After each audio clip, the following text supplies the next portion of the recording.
আমরা অনেকেই ভাবি গ্রেফতার আর আটক একই জিনিস, কিন্তু আসলে কি তাই? আসসালামু আলাইকুম সবাইকে। সাধারণ মানুষ গ্রেফতার এবং আটক শব্দ দুটোকে একই অর্থে ব্যবহার করলেও আইনের দৃষ্টিতে গ্রেফতার এবং আটক ভিন্ন অর্থ বহন করে। তো চলুন আটক আর গ্রেফতারের মধ্যে আসল পার্থক্য কী তা জানি আজকে। আটক আদালতের আদেশ ছাড়া প্রশাসন বা আইনশৃঙ্খলা বাহিনী কোনো ব্যক্তিকে কোনো অপরাধমূলক কর্মকাণ্ড বা ক্ষতিকর কর্মকাণ্ড সংগঠন থেকে বিরত রাখার জন্য বা কোনো অপরাধমূলক কর্মকাণ্ডের সন্দেহে কোনো জিজ্ঞাসাবাদ কিংবা তদন্তের জন্য বা অন্য কোনো কারণে তাদের হেফাজতে নিলে তাকে আটক বলা হয়। আটকের পর আটককৃত ব্যক্তির অপরাধ না পাওয়া গেলে তাকে ছেড়ে দেওয়া হয়। অনেক ক্ষেত্রে মুচলেকার বিনিময়েও ছেড়ে দেওয়া হয়। বিশেষ ক্ষমতা আইন 1974-এ সরকারকে এ ধরনের আটকের ক্ষমতা প্রদান করা হয়েছে।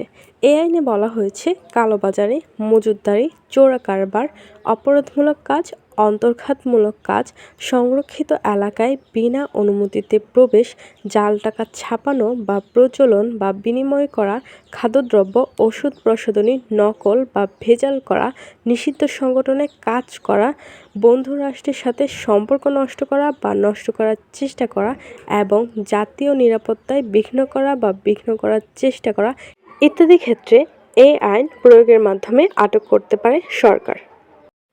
বিশেষ ক্ষমতা আইনে আটককৃত ব্যক্তিকে আদালতে হাজির করার বাধ্যবাধকতা নেই।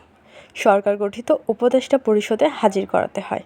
উপদেষ্টা পরিষদের পরামর্শ অনুযায়ী সরকার ব্যবস্থা গ্রহণ করে থাকে। হাইকোর্টে বিচারক ছিলেন বা বিচারক হওয়ার যোগ্য 2 জন এবং সরকারের উচ্চপদস্থ কর্মকর্তা পদে আসীন আছেন বা ছিলেন 1 জন সহ মোট 3 জনের সমন্বয়ে এই উপদেষ্টা পরিষদ গঠিত হয়। উপদেষ্টা পরিষদে আটককৃত ব্যক্তি নিজের সমর্থনে নিজেই বক্তব্য প্রদান করতে হয়।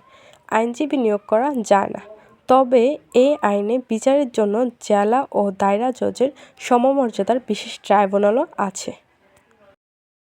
গ্রেফতার ফৌজদারি আইন অনুসারে আদালতের আদেশে সুনির্দিষ্ট অভিযোগের ভিত্তিতে কোনো ব্যক্তিকে জিজ্ঞাসাবাদ, তদন্ত, অপরাধমূলক কাজের সাথে জড়িত থাকার সন্দেহে বা অভিযোগে পরোয়ানা সহ বা পরোয়ানা ছাড়া আইনশৃঙ্খলা বাহিনী তাদের হেফাজতে নিলে তাকে গ্রেফতার বলা হয়।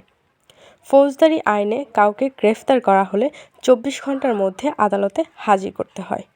তাহলে আমরা বলতে পারি, গ্রেফতার হলো আইনের অধীনে আনুষ্ঠানিকভাবে অপরাধের অভিযোগে আটক, আর আটক হলো সাময়িকভাবে স্বাধীনতা সীমিত করা, তবে সবসময় অপরাধ প্রমাণিত নাও হতে পারে। ধন্যবাদ সবাইকে। আসসালামু আলাইকুম।